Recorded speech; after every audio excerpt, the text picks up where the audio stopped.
Uh, all right, let's see. It said live on this one. Come on, Yep. YouTube. Catch up.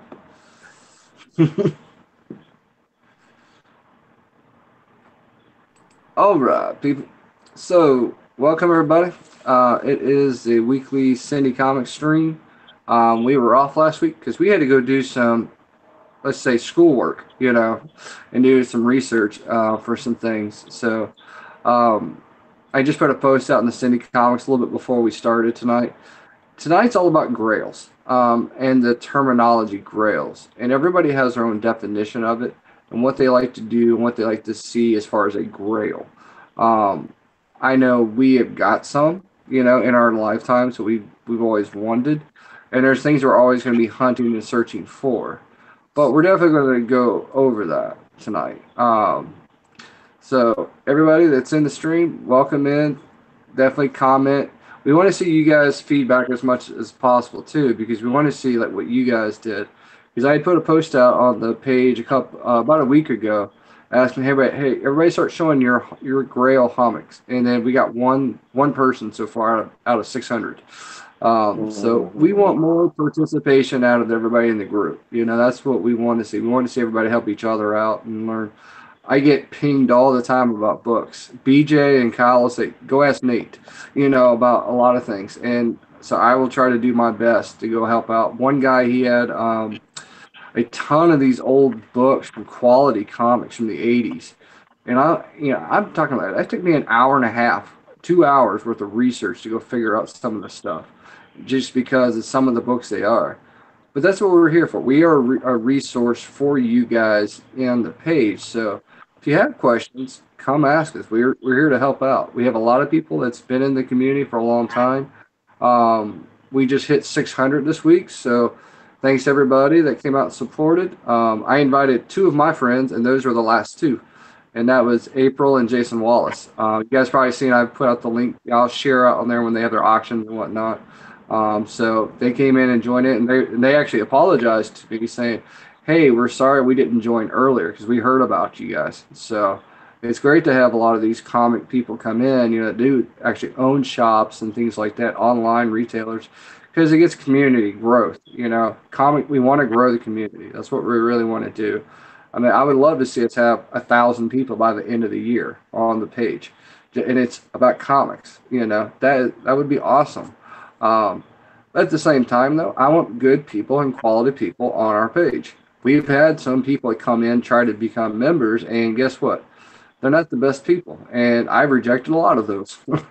um, and the one person you don't see here a lot of times is Brock Rivers. Brock does a lot of the stuff in the background too. He does a lot of approvals. I've looked at the admin activity. He does a lot of stuff. BJ does a lot of stuff. Kyle does stuff. I do. Rosie does. Um, so there's been a lot of people do it, and so we're us five are pretty much the ones who run the page. So if anybody has any questions that they want to do, definitely come out and talk to us. That's what we're here for.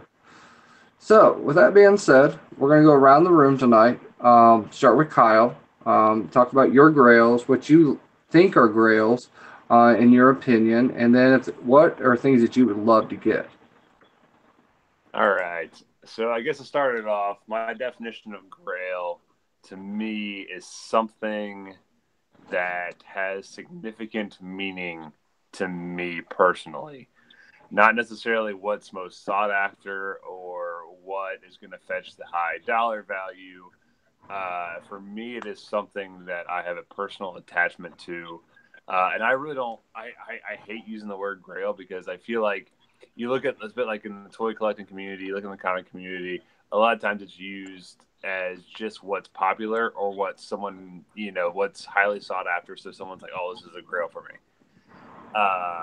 So like I'm very hesitant on using that. There's a lot of stuff that I would love to have that I would really like, but for me to actually label it a grail, it has to have a very specific meaning to me of why I want it in my collection, and honestly, something that I'm willing to like sell other things or let like if I find it, I'm buying it no matter what. Those type of things. And so I honestly don't have too many of them. The ones that I do have are Spawn #1. That is because Spawn is the reason I'm in the comics as a kid. It was the Spawn action figures because I don't know if you guys remember, but back in the day, we had an old department store that we go into all the time with my parents, and my parents would go, find whatever they needed to find, and I would run to the toy section. And I was always just enamored by the Spawn figures because they were insanely detailed for the time. They were grotesque monsters. Spawn just looked awesome. But if you remember, the early Spawn series actually came with a copy of the Spawn comics actually packaged Mm-hmm. in the box. So getting those figures actually is what got me into Spawn, and that was the character that drove my love interest of comics. I mean, I always watched Spider-Man the animated show. I always watched Batman the animated series, but I never read any of the comics. It wasn't until Spawn that I actually got into the medium. The other one that I own is The Dark Knight Returns #1. Unfortunately, these are at my parents' house, so I actually did not have them here, and I did not do my homework. I completely forgot what Oh it was today. God, failing by Uh, numbers. but that one for me, obviously, I did not get that like the day it came out or anything like that. It's what that came out in 80, 7. 87. Yeah, so I was 2 years old. Uh, but that was the one comic. Kind of looking back, I go back and reread, and that's kind of a defining Batman being him and Spider Man. Depends on what day you ask me. Those are my two favorite characters. It depends which one's my favorite. It just depends on the day. But to me, that's the defining story of Batman. Kind of the modern, darker take on Batman, which is what I fell in love with. And that was also, kind of what really got me into Frank Miller. And then through The Dark Knight Returns and finding Frank Miller, I went back and found Daredevil. And so it's through Batman and Frank that I was able to actually get into Daredevil. It was another one of my favorite characters. So those are the two that I actually own. I do own. I don't. It's hard. So back there framed, I do have an Amazing Spider-Man 200, signed by Stan Lee.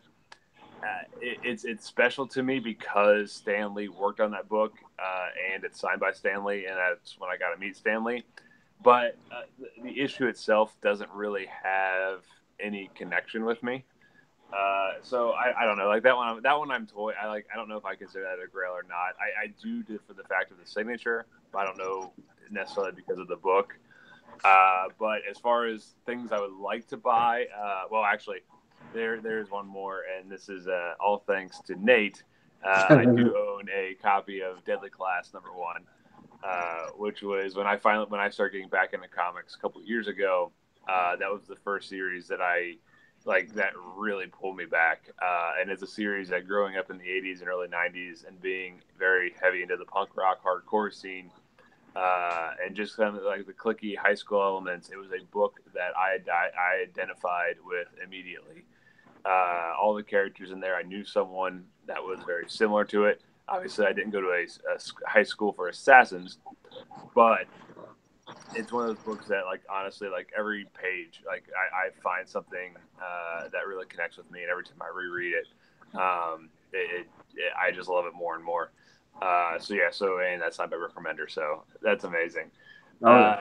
As far as the stuff that I don't have, Preacher #1 is a grail of mine, just because of once again the story dynamic of that book. I grew up in a very religious household, and why I thank my parents for my upbringing and everything like that. It was definitely the first book that kind of I like not challenged me, but kind of made me take a step back and look at maybe some of the ideas and things I had like that. So that I vividly remember reading Preacher for the first time and just being kind of, I don't know, just absolutely blown away by some of the themes that they put into it. And just, I mean, some of the stuff that Garth Ennis was willing to do in that series. So Preacher #1 would be one. Amazing Spider-Man 300 is another one. That being because of McFarlane as the artist. Cincy and I were kind of talking about this Friday a little bit. Someone asked us if we thought Jim Lee or Todd McFarlane was the better artist. And my reasoning for saying Todd McFarlane is while Jim Lee's an amazing artist, I don't feel like with what he did with X-Men and those type of things, I don't really feel like he redefined the X-Men. He made them look gorgeous, but I really feel that Todd McFarlane on Spider-Man, with the insane, warped poses and the spaghetti shooters and all the webbing and all that, I feel like Todd McFarlane really completely redefined Spider-Man. And then Spider-Man 300 obviously is Venom, which was Spawn, same kind of thing, as far as one of the characters that really got me into comics. The first ever comic that I purchased for myself that didn't come in a figure or anything like that was Wolverine versus Spawn, or not Wolverine versus Venom, Tooth and Claw #1, and that's still an issue that I hold in high regard just because it's my first ever book I bought specifically for myself. So Amazing Spider-Man 300. Trying to think what was the other thing? I had something else. I can't remember what it was now. Actually, I think that might be it. So let's hit on that topic though. The Jim Lee versus Todd McFarlane. I was going there. Um, so it's always been a huge thing. So remember during that time, Jim Lee, I mean, yes, he did amazing drawing, don't get me wrong. I'm with you on that. But it was the writers in the background. Chris Claremont and Jim Lee, when they did everything, it was tooth and nail. Tom McFarlane pretty much did it all on his own. So it's the same note as Frank Miller. Frank Miller, when he was doing the writing and the penciling and everything on Daredevil and the covers, that was night and day over the old stuff. So I'm with you on that. Jim Lee does amazing artwork, but I'll go 100% with you, man. I'm with Todd McFarlane on that one, because he revolutionized a lot, not just Spider-Man, but when he helped create Image with Jim Lee. When he created Spawn, Spawn is one of the very few books in the company that's been going since the inception of Image. You have that, Savage Dragon, but look at Cyberforce and Youngblood and those other ones. They've been revolumed how many times over the years? Spawn and Savage Dragon are it. They've been consistently since the beginning of the series. And that's because of Tom McFarlane. It's become a Sam Keith, and Keith Giffen and those guys. So I'm with you. A lot of people, I love Jim Lee art. Don't get me wrong. I've got some signatures of his stuff, and he's an awesome artist. Probably one of my favorite ones, next to Neil. But at the same time, I 100% agree. It's got to be Todd McFarlane. All right, BJ, you're up, brother. Yeah. Grail, to me, it is something that maybe a character or a story that just it sticks with you that you really love. Character wise, oh, I got one here. You guys know I'm a Kitty Pryde person, so I got the first appearance of Kitty Pryde. And then story wise, I've just been in love with the story since it came out, and I didn't know about it until about maybe 2-3 years ago, and I had to get Saga #1, and I did, and luckily I got it with Brian K's signature on the back or on the front with the certificate. I got these actually both at the same time at HeroesCon 2 years ago. The really good prices as well. Another one that I really liked would be Chew #1, just because that story was fantastic. I wouldn't mind trying to go get the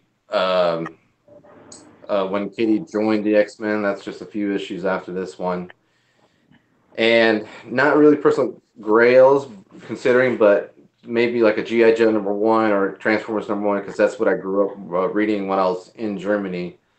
And I didn't get into collecting until I got moved to Sumter in 90, 91. And that's when, Rob Liefeld, Todd McFarlane, Jim Lee, all of them came out. And that first comic I remember buying when I became a collector was New Mutants #100. So, but yeah, I'm agreeing on Todd McFarlane too, just because he just brought something that nobody ever seen before. into mainstream Marvel with the crazy drawings. Oh, all right. So my definition of a grail, it's something that you want. You know, it's something that actually has meaning to you. We are all kind of echoing the same answer on this because out there in the comic world, grails are usually considered for the highest priced books out there in the world, you know, and things like that, like the ASM one, Action Comics one, Batman 27, you know. A lot of people go into that and they'll talk about, you know, hey, those are such expensive key books. That's great. That's great for those people that want those books. I want those books. Can I realistically afford those books? No, not in this lifetime. You know, that's kind of how it's going to be. But grails to me have a personal effect to you in your life. You know, it's something that you grew up with, something that you wanted, um, and that is attainable to get. You know, it's not going to be outside of $1 million to get it. You know, um, and that's how I've always been with comics. But for me, grails are more important as far as the artists and the writers for me. You know, there's certain ones like the book itself isn't a grail. It's the person who's writing or penciling it or coloring it. And that's how a lot of my books is that I'm going to show you here in a minute. Is that there's a lot of them that aren't worth a lot of money at all, but they mean something to me personally. You know, and it's because I grew up with it. So let me just show you. I have two piles of books to show you guys that I consider my grails, and there's a reason why. Wouldn't expect anything less. Well, you know me, man. So first one, Detective Comics 370. This is Neil Adams' first Batman. Um, I love Neil Adams as an artist and as a penciler, so I love seeing his artwork. So I had to get his first Batman on the cover. Now he did some interior pencils on 369, but for me, this is his first Batman cover. So I definitely had to have this one. And then you guys remember this one a while back. His signed book I got, you know, and it's because it's signed by Neil Adams, you know. It just, and this is before it went outrageous, you know, pricing and stuff. So I was glad to have at least one book signed by the man. Um, this one is different than everything else. X-Men number 56. So this one is Neil Adams' first work on X-Men in the 60s. So a lot of people don't remember that he actually was one of the biggest artists on X-Men in the 60s and 70s. So before the whole relaunch and everything with 94. So that's why I love this book. Okay, now this one's different. And the reason why this one's a little different, this is Flash done by Jeff Johns and Ethan Matskiver. If you guys remember, Flash got killed off in Crisis on Infinite Earths back in the 80s. This is the return of Barry Allen. So I was at the con where Jeff and Ethan were there. I was able to get them to sign it and then have Ethan remarked it right there with the Flash symbol. So it was cool, and it's got the COA with it. So to me, that had a lot of meaning to it because I love the Barry Allen Flash. Not a big fan of the Wally West one. Now, when Jeff Johns did the redo with Wally West, that story was good. You know, I liked the stories he did in there. But before that, they were utter garbage in my book. You were talking about Preacher. Now, I got this one from a buddy of mine, Mike Pizzini. Sandman #1, first appearance of Sandman. And I did get #9, the first appearance of Death as well from Fuzz. But to me, these are where storylines changed in DC. With, you know, this is pre-Vertigo too. I mean, this is 80s. This isn't 90s. This is 80s Vertigo, 80s DC. Outstanding story, you know, by Neil Gaiman. You know, so I'm super excited to see the new book come out, that special that's coming, you know, Sandman Universe. So I want to see how it's going to be. I hope it still has that same look and feel, same story writing. It's going to be hard to see, though. It really is, you know, because we're talking, it's been almost 20 years since Sandman's had its own book. So I'm interested to see how it's going to go. Now, okay, this is a set. Okay, this took me 10 years to complete, to get done. And so this is Crisis on Infinite Earths. And these are signed by George Perez, Marv Wolfman, and Dick Giordano. Um, I got Wolfman and Perez to sit down at one time to do it. It took me forever to find Dick Giordano to sit down because he doesn't do cons at all. He was at one little con. It was like maybe 1,000 people at it, and he was sitting over there. I think he was next to Keith Giffen, from DC days. So I was like, Dick, I want you to sign all these books, and he was like, okay, and he did it for free. Dick didn't care. He's not the name like that. But these are all signed. Of course, number 1. Number 2, number 3, number 4, number 5,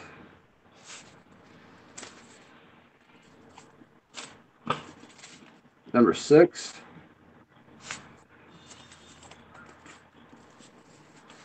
number 7. This 7 and 8 are my favorite issues of this Crisis. Death of Barry Allen.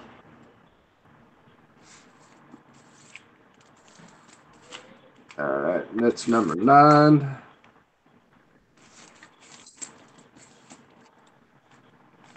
Number 10.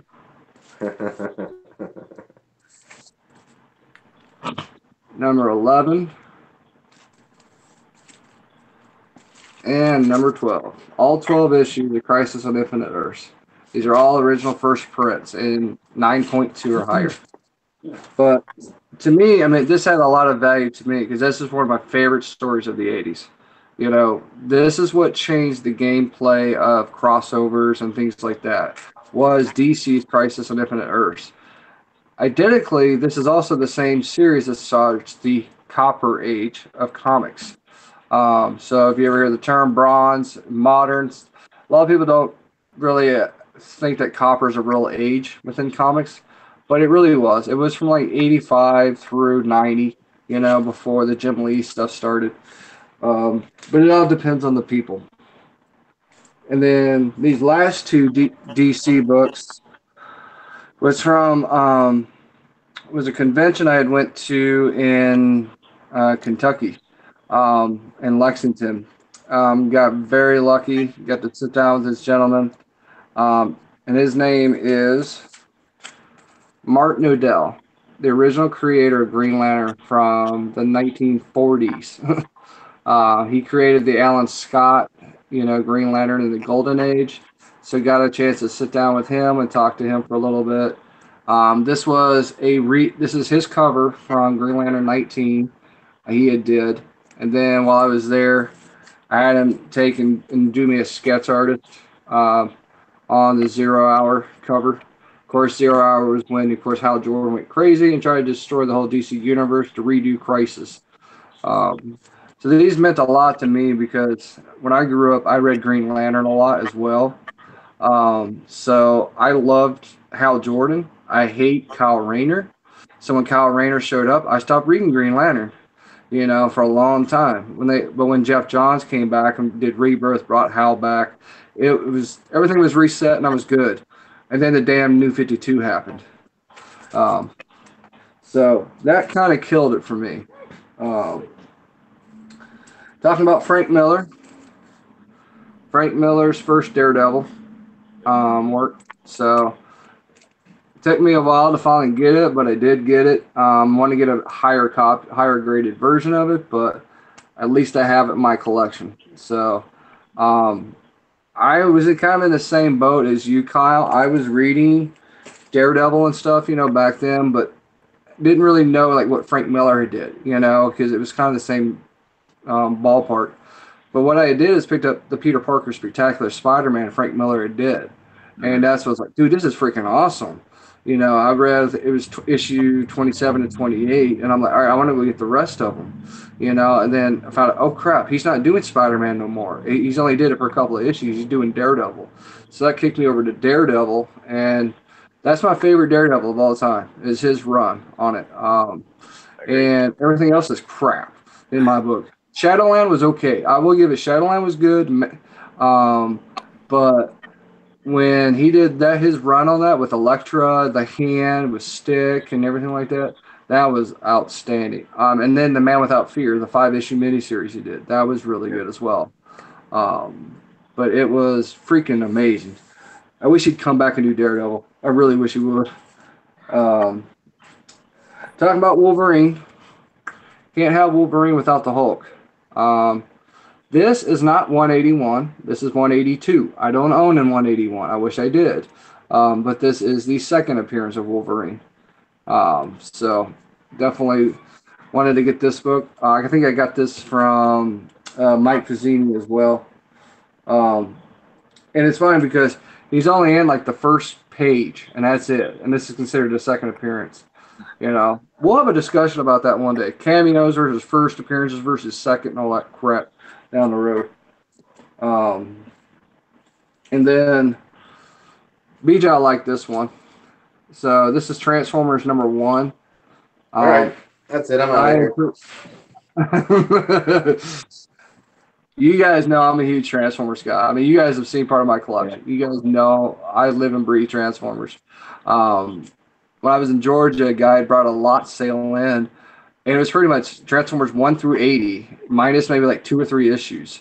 So I bought the whole thing, and they're all near mint, you know. So I was like, dude, I'm buying them all. But yeah, this had a huge part of my childhood because I remember reading this issue when I was a kid. You know, I was playing with the toys, I was reading the comics, I was watching the show.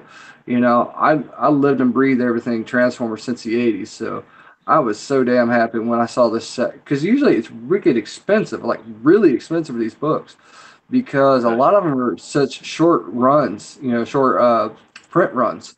So you couldn't get them in high quality. And then T-Man says Transformers. Yes, T-Man, Transformers. And I do collect the comics. But yeah, that's one of my favorite series. To this day, I still love this series. I'm reading the IDW stuff right now, you know. So that's definitely a big series for me. Bring some old classics out. This was one of my grails for a long time. And this was a near mint copy of Wolverine #1 from the miniseries. I still want issues 2, 3, and 4 to complete the set, but to me, at least I have the first one. You know, that was the big one for me because when I got into Wolverine, it was in the 80s because I was born in the 80s. You know, so I remember reading Wolverine, the regular series, not the miniseries.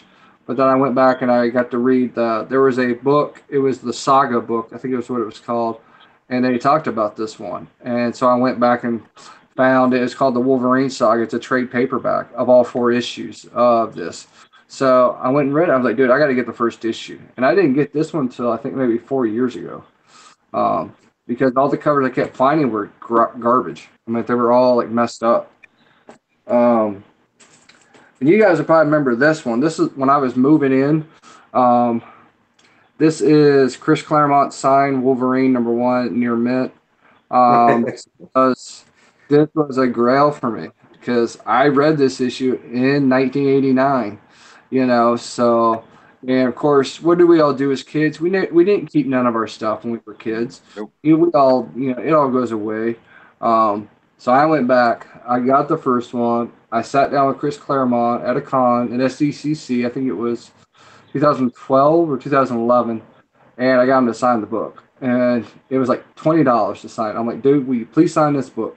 And he said, sure. Now, back then, I had just started working a little bit with grading, you know, and that kind of stuff. So I forgot that whole part about go getting it authenticated and all that crap by CGC, you know. So to me, this is worth it just the way it is. I don't need this one slabbed. You know, this is perfect just the way it is.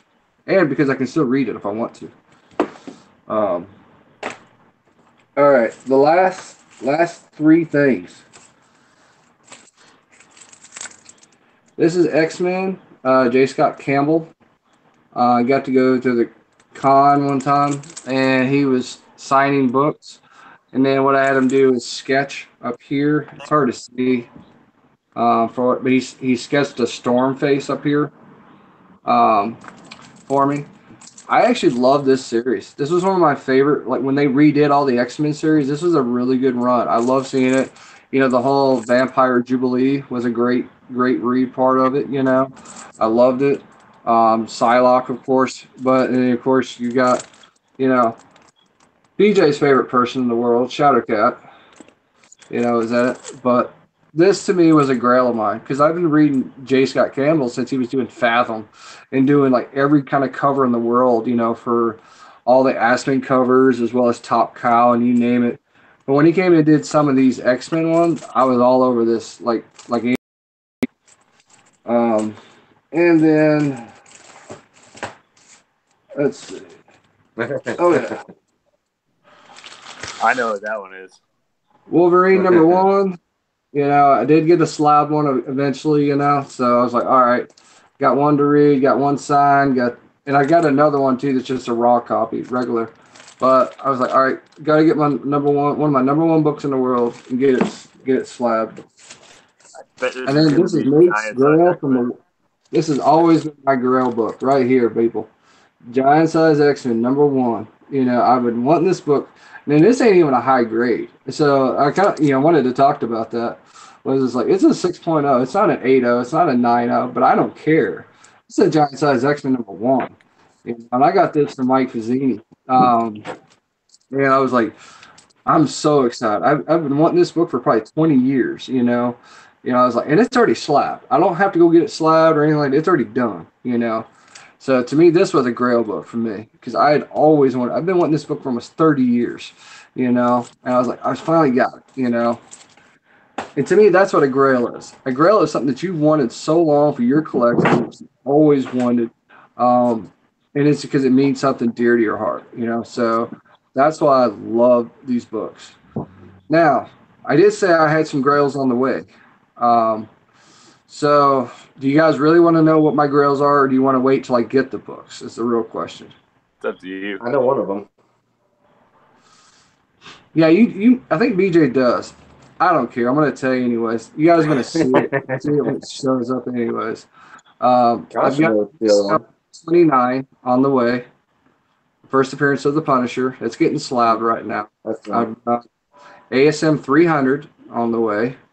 That's been a grail of mine forever. First, I've got ASM 298 on the way as well. The first appearance of Eddie Brock in the cameo of the Venom. So those three have been some of my biggest books. Oh, and then I finally got Wolverine 145, the Nabisco variant mail away order one. So when I get that in, you guys, I'll show it to you. It's going to be awesome. But yeah, those were some grail books that I've been wanting for years and years. I still got my number one right now, though, is a Hulk 181. I want that first appearance of Wolverine. That's next on my list. All right. That's enough about me yakking. So, yeah. So, people in the comments, tell us, what are your grails? What are things that you guys want to get? What is something that's important to you? Definitely. Don't do that, Kyle. Too early. My bad. Yep. All right. So we ain't getting nobody yakking at us back. So BJ, let's talk about Heroes Con. Well, it's probably the biggest convention just for comic book writers, inkers, artists, colorists, editors, everything. This will be my third time going. I missed last year because my nephew had to graduate the same weekend. Thanks a lot. But I went to AwesomeCon instead. So they do have an artist alley. It's huge. They do sell comic books and other stuff there too. Um, I'm probably I want to do 3 days, but unfortunately my dog got busted blood vessel in the ear, so I had to go throw some money on that, and it's still getting bigger. So, um, but I'm just grab some things. I looked down on the list, and I actually kind of went through my CLZ comics to see some of the people I didn't know the names if I had a comic there or not, and then out of that list, I just dwindled it down to just about a handful of things. Um, Pros, I'll probably go out hunting a little bit in Charlotte as well. I got a second of Charles up there too, and maybe go shelf diving at the Toys R Us if they'll let us up there. So, Don't get kicked out. right? I'm hooked on those GI Joes, man. I'm gonna find some more for like $6 to $10. Those things are pretty cool. But I'm bringing my sketchbook. Maybe somebody will have a decent price on some sketches. I got the sticker from Awesome Con. It's pretty cool. Character sketch of the whole Jubilee there. I like that. Um, Southern Bastards, because Jason Latour is going to be there. Deadly Class, one of the guys there. I can't remember. What's Greg?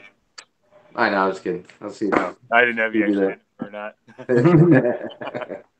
I was going to ask you. I was going to be like, hey, you might know.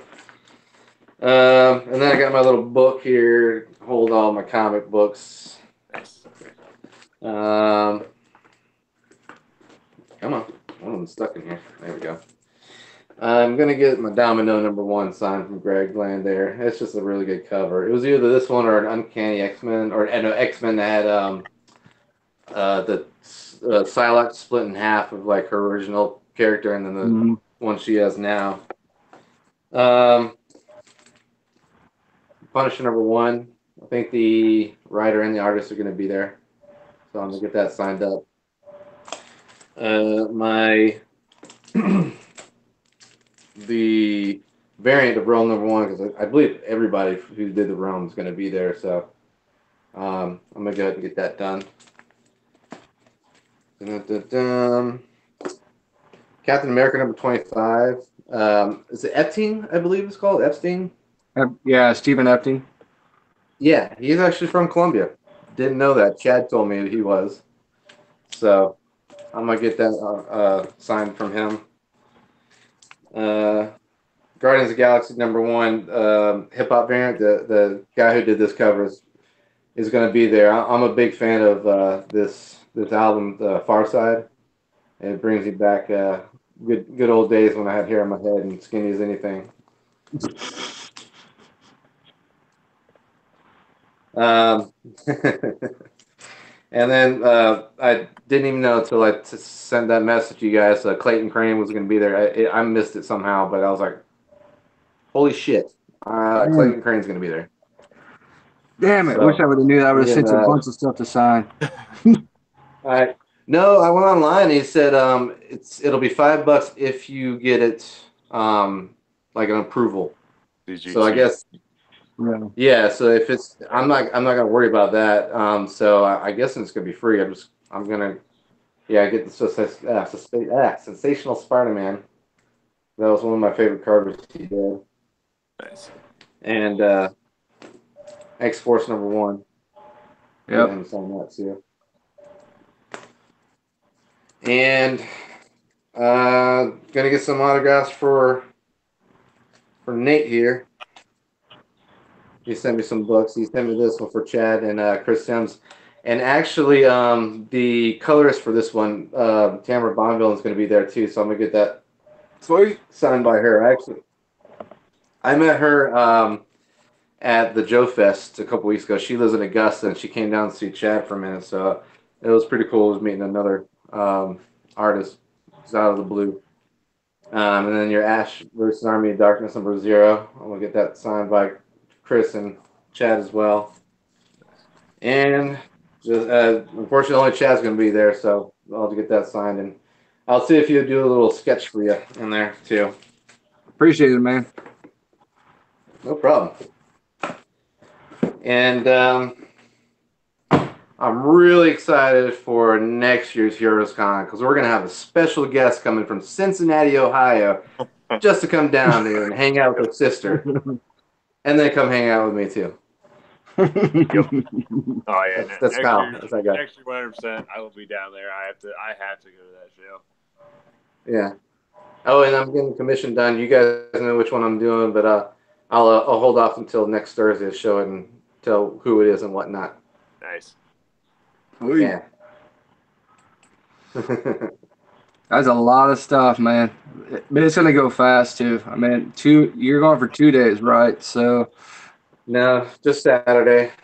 So you're gonna be busy. You're Yeah, gonna my be money. walking everywhere. Yeah, I plan on leaving here about 7 in the morning, getting there and just get in line because you can only buy 1-day passes at the gate. You can't get them online. You just get the 3-day passes online. So it also depends. That's why I dwindled down my comics to bring as well. And it also depends on how long lines are. I'm not even sure Claiborne's going to be big or not. So. Yeah, Clayton's going to be a long line, brother. I mean, I would have been there with a stack of books probably about yay tall, man, for Clayton to sign. If he ain't really charging, man, that's awesome. It's like he did all those Venomized covers, from all 3 series, Edge of Venomverse, Venomverse, and Venomized, so it would have been cool to get him to sign all those. But I appreciate it. Did Chad like those figures I sent him? He did. Yeah, he was really excited. I'm gonna go up there and see what else he's got. I might grab another trade for you from one of the other books that they did. Get him to sign that too. And I think I think he's got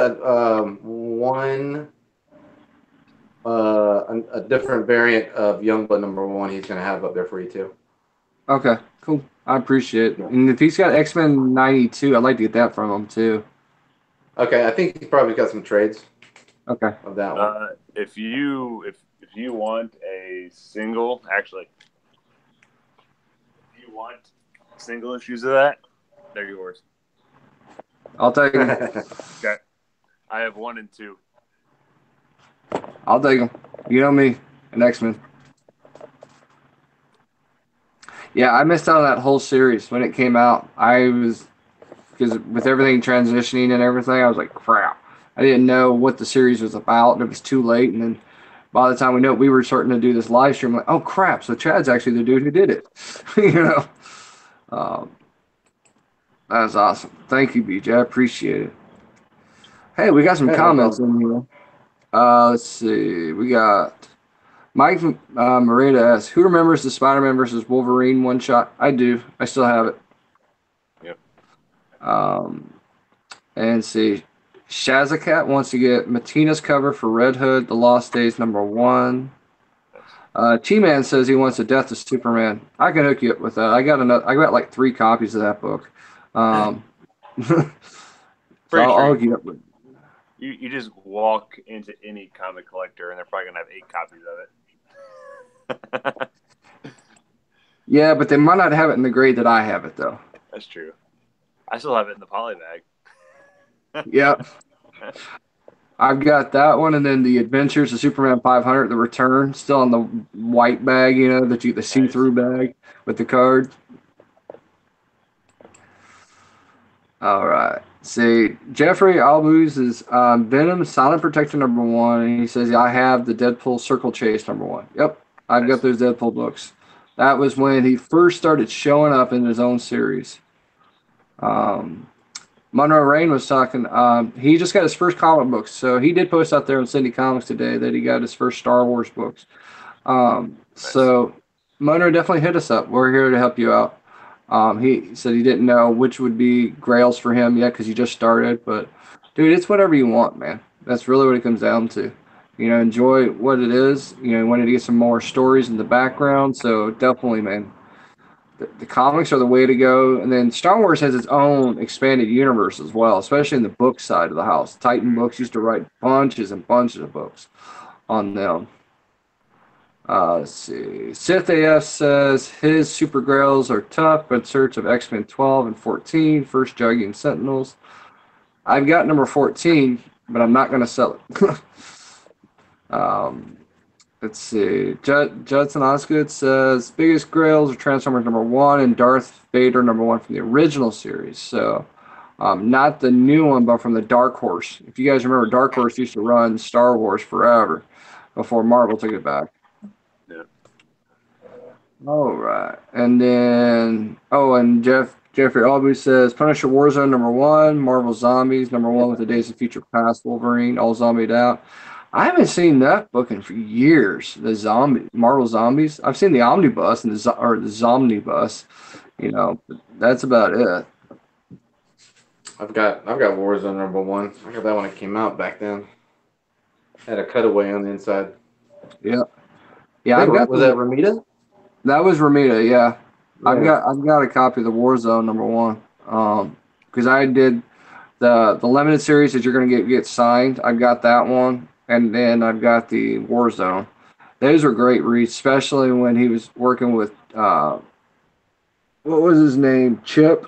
Or what was his damn name? The guy that used to help him out with all the computer stuff. Oh, Microchip or something like that? Micro? I always call him Chip. I don't know why. But yeah. That's definitely a good one. But yeah, man, you're going to have fun at HeroesCon, dude. There's so many damn people. I mean, you've been posting stuff in our chat for the last 4 months. And the list, dude, there's like 1,000 people at that. And see, to me, that is a Comic Con. That is not a entertainment con like SDCC is. Yeah. Hell, even C2E2 Yeah. with all the entertainment stuff they still had a lot of stuff there. They had a lot of books and a lot of toy stuff. But SDCC is just a pain in the ass. I'm not going back. I'll go to LA Comic Con. It's 100 times better.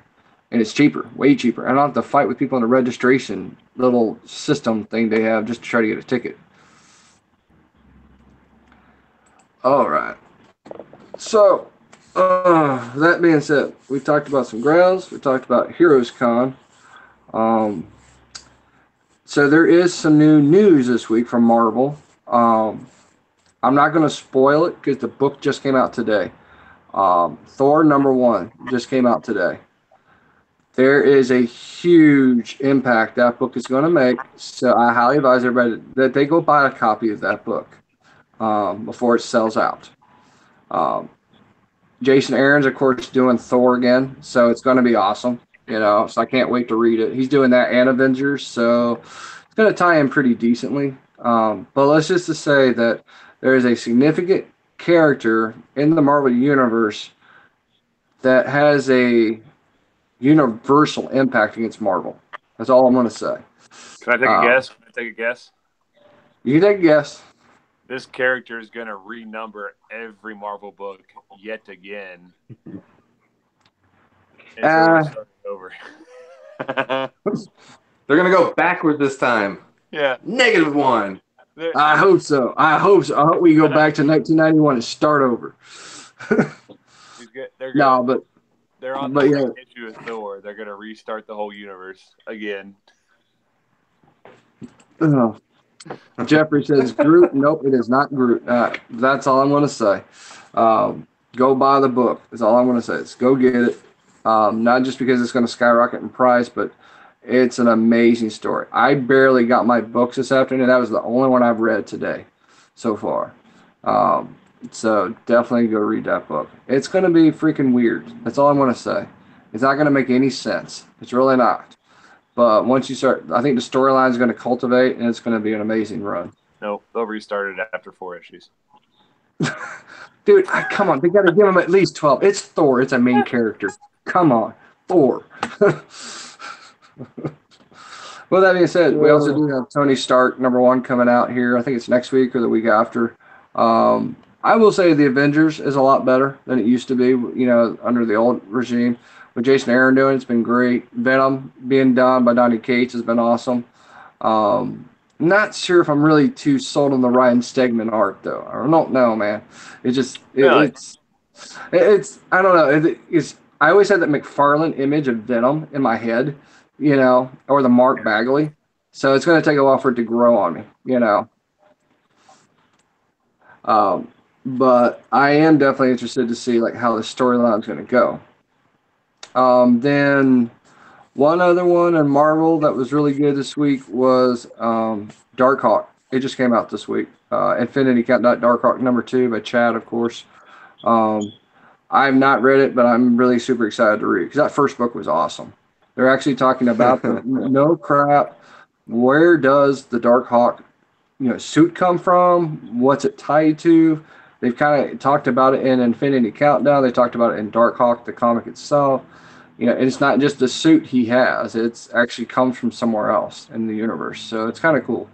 So I really like how Chad's kind of like retooling it, retconning it a little bit to make it sound like, okay, it's not just a suit that a dude found. Um, but yeah, it's supposed to be a good read. And then I got Oblivion Song today. You gotta get Oblivion Song, people. Oblivion Song. All right, Cal, what'd you get this week? This week I didn't get a whole lot. I did pick up the hardcover volume of DC Metal. So excited to finally read this as a full series because I like reading it in the solo issues between like all of the Evil Batman and the Forge, the casting, all that stuff. I'm excited because I haven't read because I bought the Prelude Road to Metal.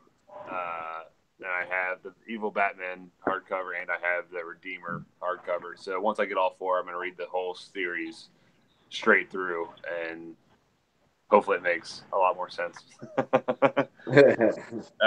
I picked up that. I did pick up volume 2 of Harrow County from Colin Bunn and Tyler Crook. This is just a horror book I've been getting into recently, and I'm just every week just buying another trade to get through the whole series. I'm actually really enjoying this. A buddy of mine recommended it to me, and I give it a try. And then, last but not least, this comes from our wonderful friend BJ.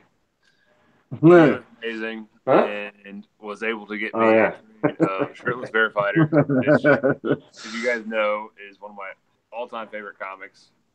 And not only that, but he was amazing, was able to get both of the creators to sign it for me. And I cannot thank him enough for this. So, he got me a signed copy of Shirtless Bear Fighter. Wait. That was my haul. That's an awesome haul, man. On that Metal series, the hardbacks, does that also come with like Justice League and like the other tie-in series that came with it? Okay. Yep. Everything is so the Road to Dark Knight has the Justice League, the Forge, the casting, a couple Nightwing issues. It basically has everything that tied into Identity Metal. Crisis. Yeah. Okay. And then this one specifically has this one only has Metal 1 through 6. The whatever they're called, the Evil Batman has every one of those one shots, and then the Redeemer has all the Justice League, all the Batman that deal with all the aftermath of Metal. Okay. So it's collecting the whole series and putting it into 4 hardbacks. Well, you're gonna need one more now too. You're gonna need No Justice now. Oh, is that gonna be part of it? Okay. Yeah, because No Justice is right after Metal. It's the fallout from Metal. But I will say there's a couple of books that you'll probably want to read once they come out in trade paperback. The New Challengers, The Immortal Men, Curse of Brimstone. Those have been really good. Damage sucks, so don't waste your time on it. I read through the first 4 and I hated it, so I canceled that one. But the other 3 have been good, and the Terrifics. The Terrifics has been phenomenal. That's been one of my favorite books because it's got Metamorpho and Plastic Man in it. Come on, Plastic Man. So, but yeah, I would highly advise getting those ones once they come out. All right, BJ, what'd you get, brother? I actually read that Metals tie-in on Hoopla, and then the new hardcover just came out on Hoopla too. So I just finished up Black Hammer Volume One on Hoopla, and gonna start reading the metal one. What'd you think of Black Hammer? I liked it. It was pretty good. I mean, you could see how like some of the characters were like, "Oh, look, it's John Johns, and it's somebody else, Shazam," but it's a little girl, but she's actually 55 years old. But I liked how they did the stories, the history and everything, how it happened, and I don't think they have Volume Two on there yet, so I'm gonna have to either wait on that, or if I can find it about for a good price, I'll pick it up. Oh, they're not volume Um, two on there yet, huh? no, not yet. Let's say because Um, right now out in trade they have volume two and they already have. So he's doing tie-ins with the villains of the series. So he already has okay, a whole volume of Sherlock Frankenstein yeah. out. I remember you That showing that was 2 weeks ago. mm, The book of that, and I was like, oh, okay, so this is the one that relates to it, Sherlock yeah, Frankenstein. I remember the name. So, cool. Besides that, real pickups, Hunt for Wolverine, Weapon Loss number 2. It's pretty good. I like this. Oh yeah. X Men Blue number 29. I'm ready for these guys to go away so they can bring back the B team because I like the other one, B team better. New Mutants Dead Souls number 4. Pretty cool cover. that's cool cover. Infinity Countdown, Captain Marvel variant edition. Death of Glory number 2. I think this might be the variant. I'm not too sure.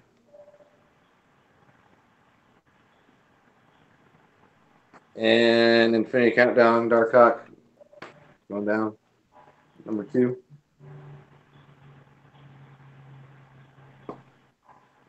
The Claws of a Killer number 1 for Hunt. That's a Greg. Yeah, it's another Greg Land cover. Domino number 3. So far, so damn good. Oh yeah. Yeah. And then nothing comic related, but I picked up Dunkirk on 4K for $13 at Target. They got some sales going on. 4K, so I couldn't beat that. Definitely. Yeah. So what did you think of the artist right now with Greg Land doing it? Oh, he just does the front cover, I believe. Yeah. I think the interior Um, artist is different. David Baldion, and they also have another special one, Anthony Piper, because this is doing flashbacks, so they got an extra artist for the flashbacks. But I like it. I like how Simone and this artist they work together and say it repeatedly. If you got an artist and a writer that connect, they're gonna write some damn good books and show some damn good art too. Amen. All right. So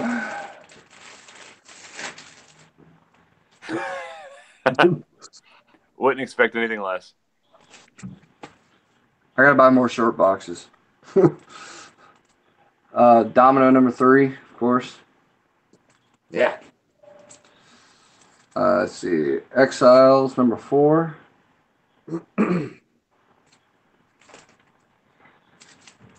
New Mutants number 4, of course. Mhm. X-Men Blue. I can't believe we're on issue 29 of this book already.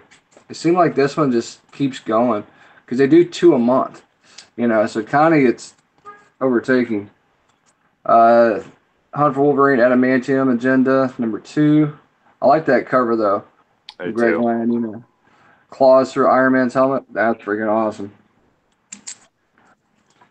Let's see the variant of that one.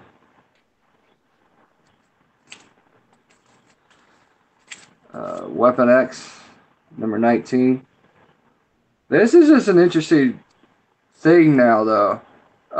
They're trying to make Omega Red a good guy. We'll see how Sabretooth and Wolverine does with that. Let's see. Venom number 2, the regular cover. The Mike Del Mundo number 2 cover.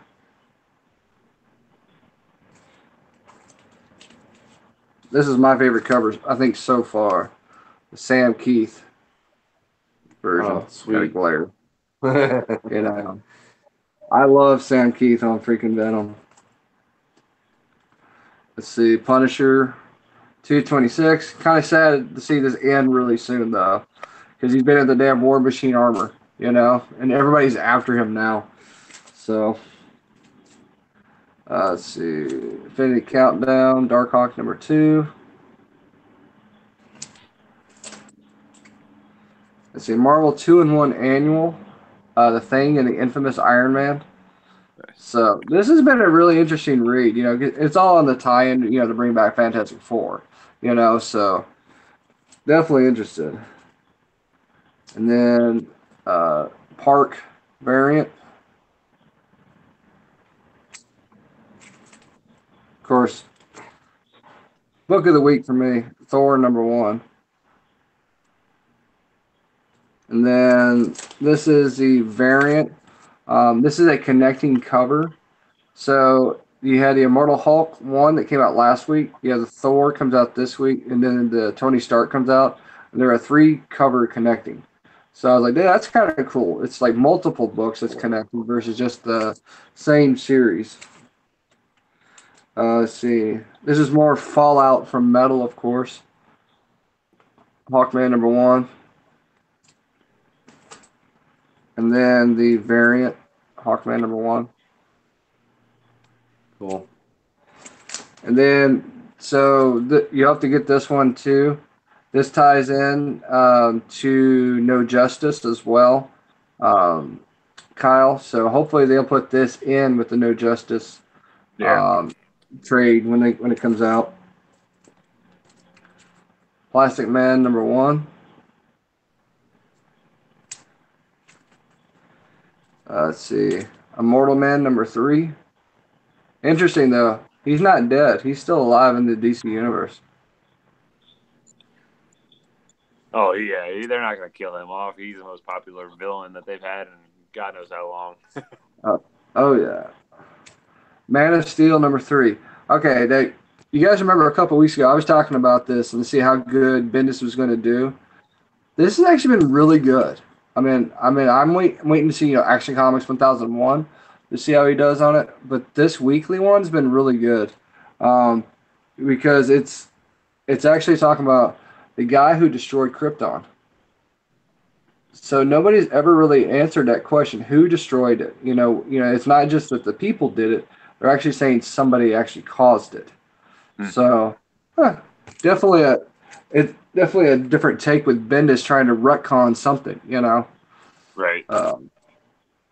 Oblivion Song number 4. I can thank you guys for this book, for getting me into the series. This has been a phenomenal read. And I know Kirkman does Walking Dead and all that stuff, but to me this is a different thing, and it's really interesting how they're doing it. And I picked up some old back issues, ironically. This is Wolverine, Weapon X, number 1. Yeah. That's my favorite one, dude. Weapon X, anything Weapon X I pick up. I'll tell you. Let's see. Uncanny X-Men 233. Of course, it's got the Brood. And you got Colossus here. Good old Brood. And then X-Men Annual number 6 with Storm the Vampire. With Dracula. So, but yeah, that's pretty much it for this week. And I still haven't read all the stuff from last week yet. So it's going to be busy. But yeah.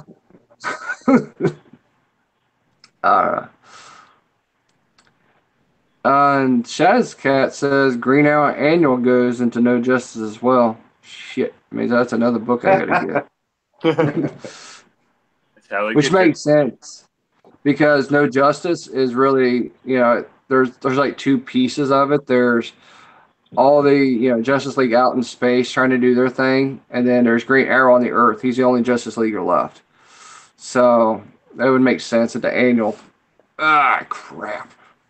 Thought I was caught up finally. Damn it! It's only problem with single issue books. All right. So let's see.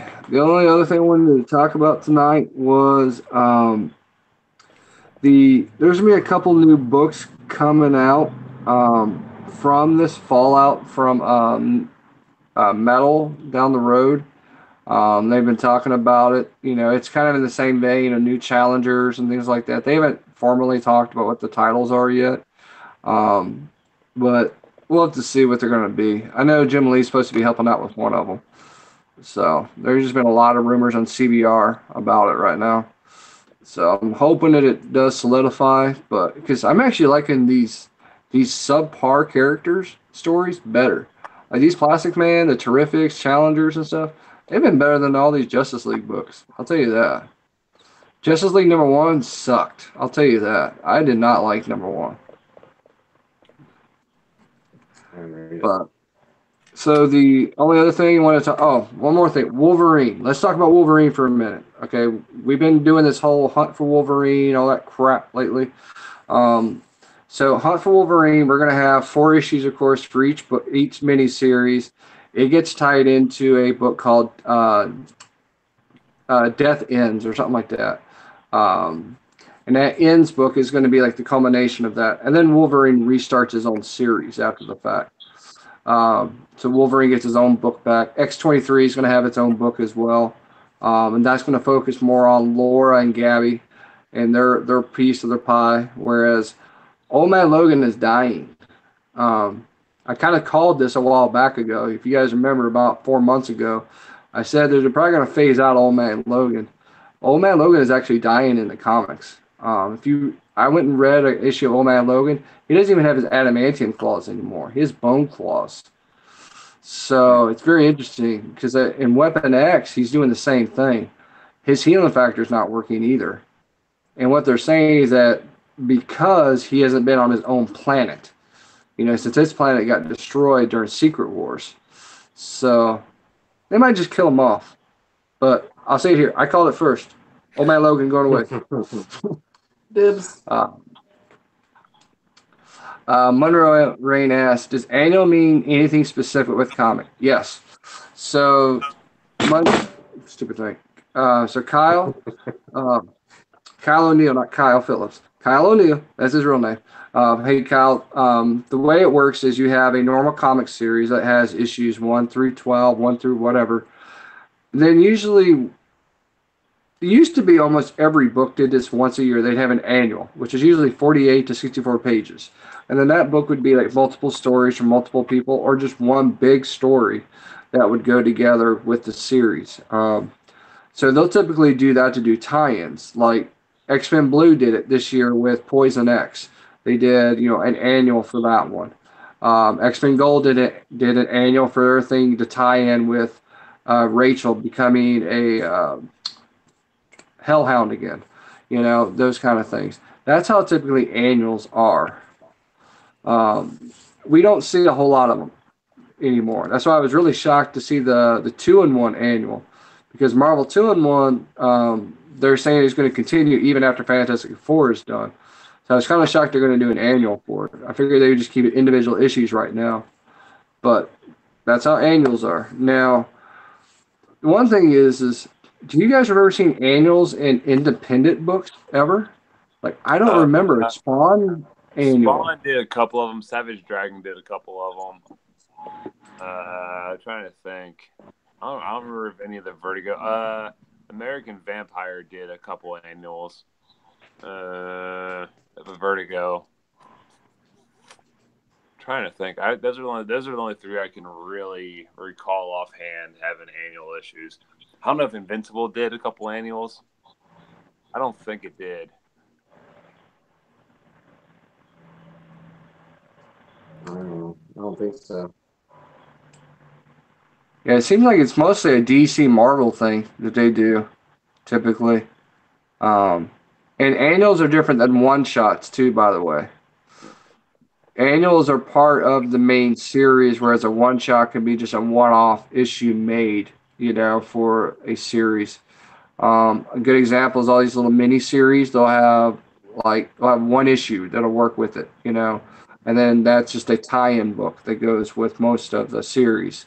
The Dazzler book that's coming out, that's a one shot. There it's not going to be a full series. So that's kind of a different scenario as well. So yeah, Monroe, if you bought those number ones, they say annuals, they're probably a book to tie into the bigger series, and it could be before or it could be after. It's hard to understand where they're tied into until you can find a good reading order of that. The best way to look though is like look at the dates, really, the dates of when the book was published. Look at okay, if the annual came out on this date, what issue came out before it? And what issue came out after it. And usually that's where it feeds in, unless it's feeding into a bigger crossover or chronology or something. All right. And he says that's why the stories seem kind of mixed up. Yeah. Yeah, annuals are really bad. Oh, don't go read Action Comics 1000 then. Definitely don't go do that. There's like 6 pages per freaking writer and artist, and it made no sense whatsoever for most of it. I remember the annuals in the 90s. They used to do like wars, like Atlantis attacks, and then you had like the X-Men ones. You had to go get all the other ones just to read it. Like what was the Shattershot? Was Shattershot. then too. Yeah. So that was pretty cool too. So it was a story instead of doing miniseries. They would do stories, and it would be longer stories instead of it'll still be the same price, but you get more pages to the book too. Yeah, I remember that. Because remember they used to come in those plastic holders too. You get the 4 books in one plastic container from Pedigree.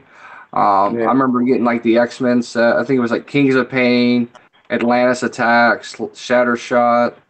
Mm. There was another one too. Oh, they did the Days of Future Present, which I wish I would have kept that because I didn't realize that was the first appearance of Gambit. Was in that set. I was like crap because yeah, you'll definitely want to look for that one. So X-Men Annual number 14. Yeah. Yeah. But yeah, I remember those.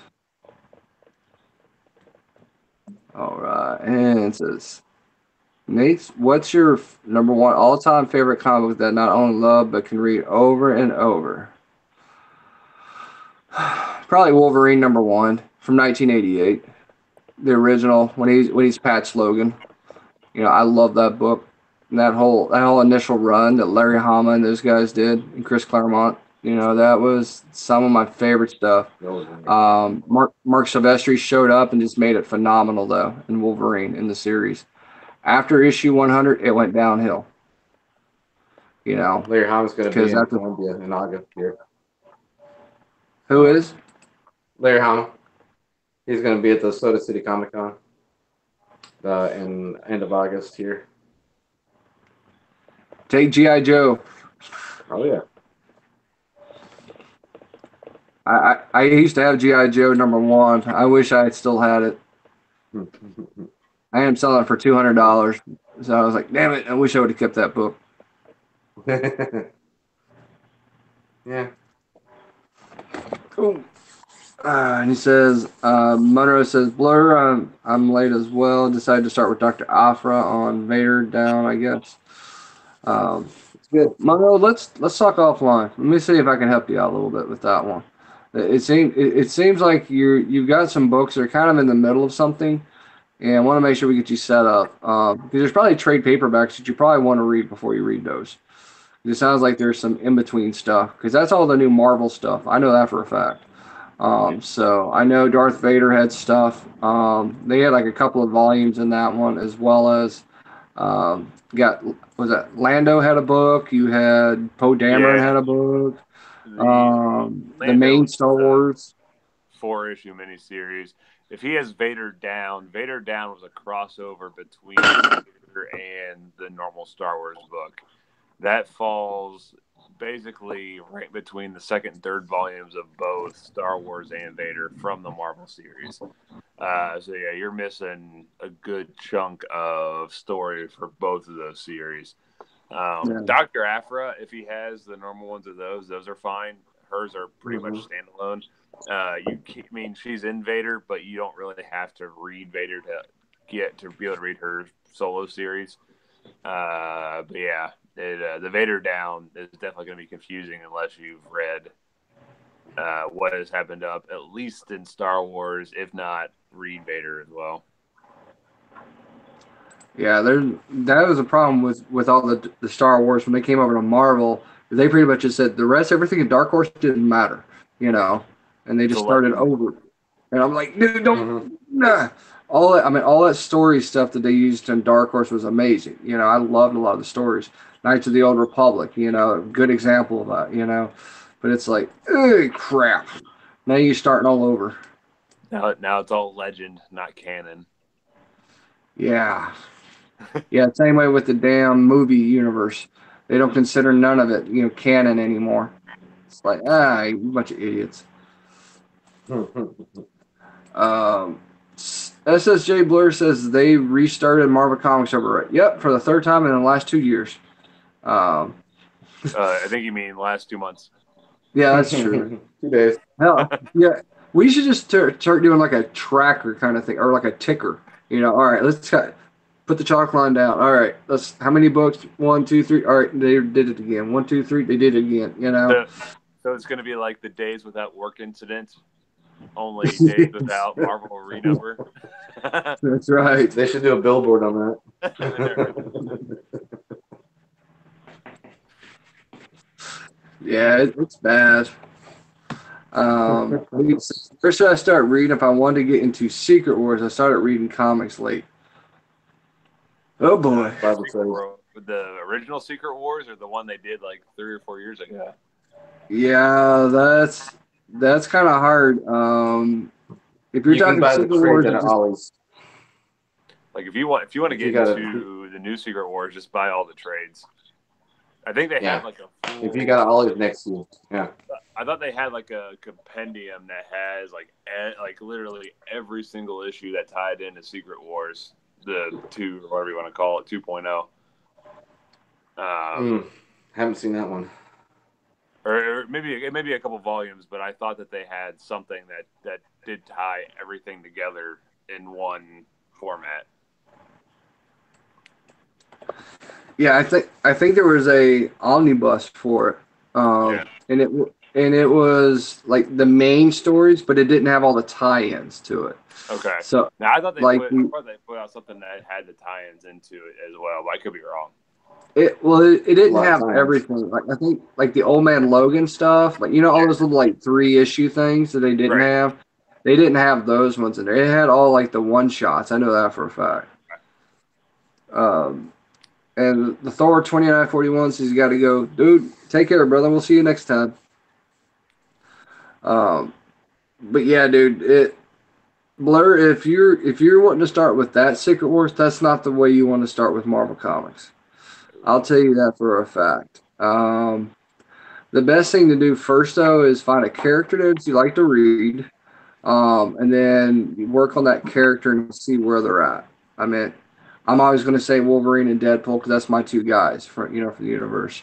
Of course, BJ is going to always say Shadowcat, and that's an actually easy one to do because Shadowcat was in limited amount of series. And then of course Kyle, he likes everybody. ASM, of course, Spider-Man's his dude. So he's going to always go with Spider-Man stuff. But that's kind of the catch. Is like we all have characters that we follow, And I tell you, it's actually been easy for me as a collector lately because Wolverine hasn't been in a whole lot of stuff. I've had to read all the other leftovers, Old Man Logan and freaking all new Wolverine, which has been awesome. Don't get me wrong, I love X-23. She's one of my favorite characters next to Deadpool, but she's still not Wolverine. She's not Logan. So it's not the same. Oh God, Kyle said Hawkeye's his boy. Uh, actually, you know what? If he likes Hawkeye, he needs to read Matt Fraction. Was it Matt Fraction? Faction? You talking about the new one that came out like a year or two, like 2 years Uh, ago? yeah, like it started. It Yeah, was with Kate and Kate Bishop, what? and yeah, that was a Uh, good series. that was a fantastic series. I think well, and if you went the run before that, who was it? Still Matt? It was. I think it was still. I think I had different artists, but I think it was still him. Okay. Yeah, they did. I think they're on the third volume of it now, but it's a Hawkeye book that is phenomenal. I'll post tomorrow. I'll look it up and I'll post on the Syndicate page what the volumes are. But if you're a Hawkeye fan, they were a phenomenal read. It dealt with kind of his childhood and upbringing, and it was fantastic. Well, and you can't forget West Coast Avengers too. I mean, he Yeah, played a huge role in West Coast Avengers, and there's tons of books to read in that series for him, especially like his fights against Taskmaster, Absorbing Man, all these random characters West Coast Avengers were fighting against. yeah, Um, and I'll tell you though, one of the best stories I've read in a long time though has been Old Man Hawkeye. The yeah. prelude to Old Man Logan. Dude, that book is phenomenal. I've not read stories like that in a long time. If I quit all my books today in Marvel, I could probably read that one, Venom, and probably Wolverine, and I could be good to go. Yeah, You know, I just hate that it's going to end after 12 issues. right. And then they got the West Coast Avengers coming out again with Hawkeye running it too. So be on the lookout for that in the next month or so. And I tell you, he did a bang up job too, though, in Tales of Suspense. This last couple of Oh. times, it was him and the Winter Soldier trying to find Black Widow. So it was a really good read. Too bad it was just a 5 issue miniseries, but it was interesting because he was actually getting to be himself again. Because we've seen that him transition as a character a lot, where he's the happy-go-lucky guy, he's the moody swing guy, he's the happy-go-lucky guy, he's the mood swing guy. And now he's back to the happy-go-lucky guy again. And he's just having a good time and playing around and stuff. And it's like, but you can tell the cogs are going on in his head. Like something's happening in his head. Um, but yeah, I was like, for me, I wasn't a huge Kate Bishop fan, of coming in, but she grew on me as a character. And I'll tell you, what was a really good read was, remember when Generations came out earlier for the whole legacy of it. They had that Generations Hawkeye with both Hawkeye and then Kate Bishop Hawkeye, and it was a really good story because it put the same ages of those two Hawkeyes together, and then they figured out that they're both idiots, but they can work together and make things work properly. Yep. But yeah. All right. And then Blur says he bought a bunch of Daredevil. He got the Frank Miller and Claus Janson omnibus. Dude, I want that omnibus. Uh, I really want that omnibus. There's an Electra one too that goes with it. Uh, but yeah. Mine is signed by Claus. Gross. I swear. Yeah, I mean, it would be awesome to find that thing, but it's out of print and freaking expensive now. I don't want to pay freaking scalper fee on it too on Amazon.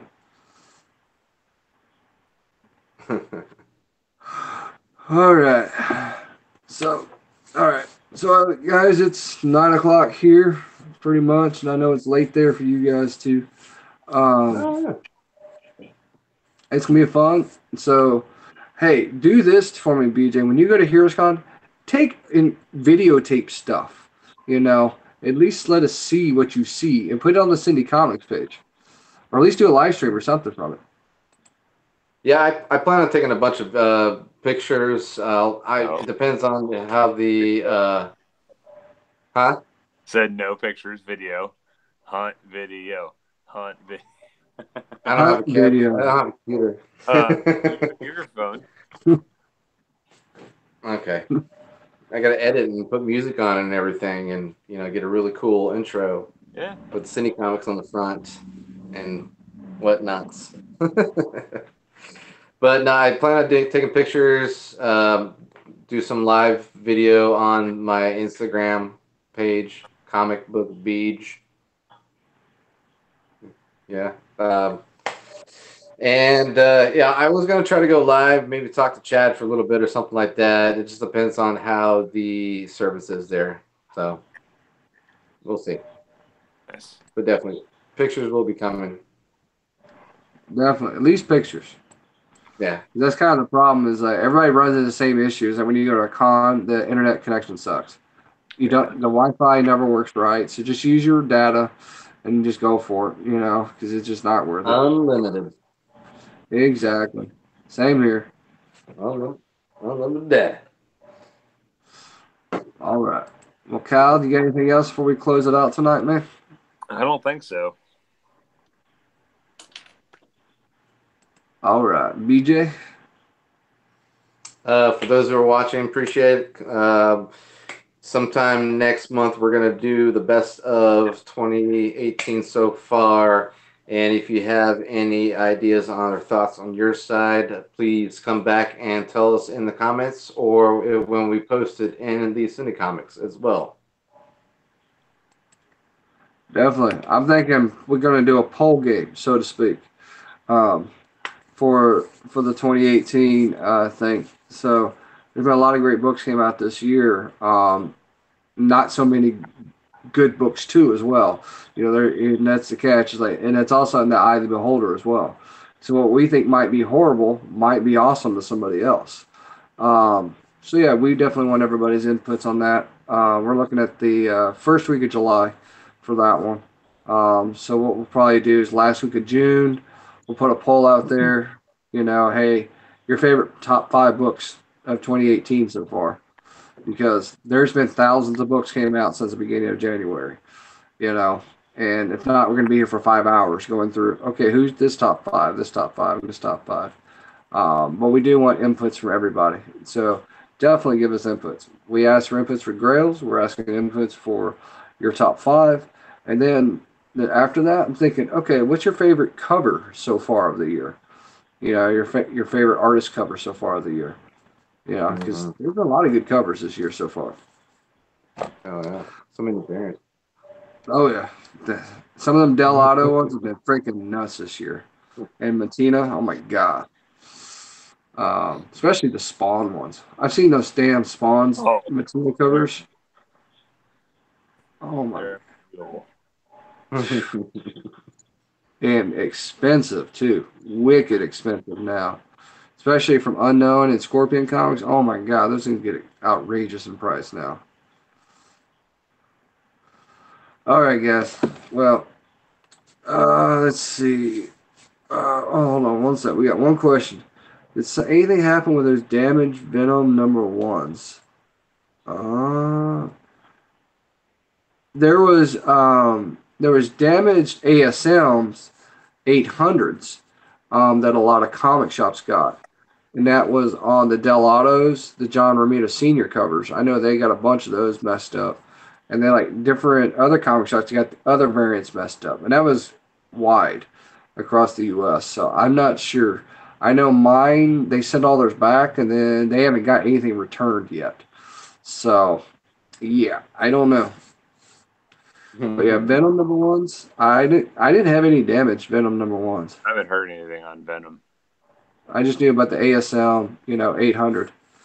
And then, of course, 801's coming out soon, and then that ends it. Then we're going to start with Ryan Otley and Nick Spencer on ASM #1.